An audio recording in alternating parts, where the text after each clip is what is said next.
can I just ask your opinion on the Chinese matters and the fact that the Deputy Prime Minister, Oliver Dowden, was in Parliament yesterday? He didn't quite say that China is a threat to our national security. What is your view on this? Did he go far enough? I think we're moving, and we'll get there eventually, and I think there's a bit further to go. I do think we need a more coherent foreign policy and a more coherent approach to China across all government departments, because in one hand we see them as an opportunity, and on the other hand we see them as a threat. And I think we need a more consistent approach. So we're getting there. Oliver has made great strides in the last couple of years. I think there is further to go. And as soon as we get a coherent position that looks at the threat from intellectual property theft, the threat of war in Taiwan, the threat of cellular modules, so lots of high tech, the threat to raw material and supply lines for global industry, the better for all of us. And that is still a work in progress. There was this sort of naive assumption, Bob, wasn't there, from people like the former Prime Minister David Cameron, who's now the Foreign Secretary, of course, that if you engaged with China, if you traded with China, if you had a sort of dovish rather than hawkish approach to China, that actually they would become perhaps freer, maybe even more democratic in some ways, although they're not democratic at all at the moment, of course. Was that naive?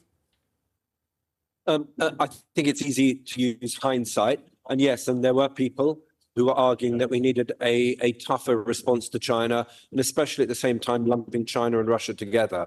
I think, as I say, hindsight is a useful tool. I do think it was naive. I think a better way of maybe saying it, that it was a bit hopeful, that we hoped China would turn.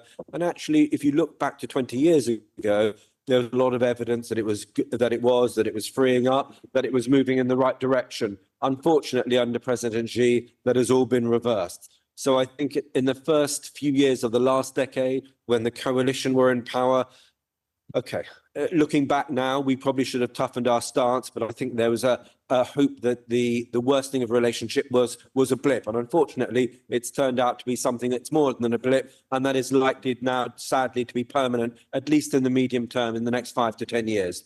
Let me ask you about another big foreign policy issue, a big challenge for Britain as well. This is in regard to the United Nations and its resolution over Israel calling for a ceasefire. Netanyahu seems to be pretty isolated now in regard to this. What's your view in what the UN did overnight? I think he is increasingly isolated. I find the whole debate about Gaza to be very frustrating. I think it's been internalized by too many people. And on one side, you have people who are blindly pro-Palestinian, who think that somehow there's the justification for the murder of Israeli civilians. Because they're Israelis, it doesn't seem to count so much, which I think is just despicable. And I think on the other side, there is an argument to suggest that because Hamas have killed 1,200 Israeli men, women and children, as they did in those terrible events in October of last year, then somehow we can turn a blind eye to targeting that results in the deaths of thousands of Palestinians, Palestinian civilians, regardless of whether they're pro-Hamas or anti-Hamas. And in fact, a lot of these people are children. I don't believe Hamas's death toll figures, but clearly there are significant civilian casualties. And I think, unfortunately for me, this is about the issue of proportionality in warfare. And I think Israel needs to look much, much harder at what it sees as being proportionate. Speaking of proportionality, the aid question is a big one as well, Bob, isn't it? Although everybody seems to focus on Israel and not ever on Egypt. The question is, of course, that we've seen various bits of aid being put into Gaza. There are discussions and criticism of Israel for not working with UNRWA. But of course, what everybody, well, so many people, I mean, The Guardian, I read an article, was in the 14th paragraph yesterday about UNRWA, about the fact that this refugee agency is absolutely penetrated by Hamas sympathizers, some who are members of Hamas as well. And people forget that so much. But the fact is, with that in mind, but also slightly setting it aside, aid needs to get to those innocent civilians who need it. How can we make that happen as an international community? I think you're being a bit unfair on UNRWA. Yes, there are Hamas sympathizers in UNRWA, and whether they are motivated by their anger at Israel or whether they're simply pro-Hamas, clearly that is a bad situation for UNRWA to be in. But most people who have dealt with UNRWA would say that by and large it is an organization that tries to do its job ethically, helping the Palestinian people. So I think you're being a bit too critical of UNRWA. And as regards to getting aid in, yes, there is a problem with the Egyptian crossings. there are ways of getting it in, and we're doing that. And a lot of that is airdrop, although it is potentially dangerous. And clearly, you don't want to be underneath airdrops. I mean, that is a tactical question for people on the ground. But for sure, there has to be a better way of getting in because people are now starving. And again, when people talk about Israel being an occupying power, that is not really true because they haven't occupied Gaza, the Gaza Strip itself for many years now. Yes, but they do, and they have controlled a number of the borders. Sorry?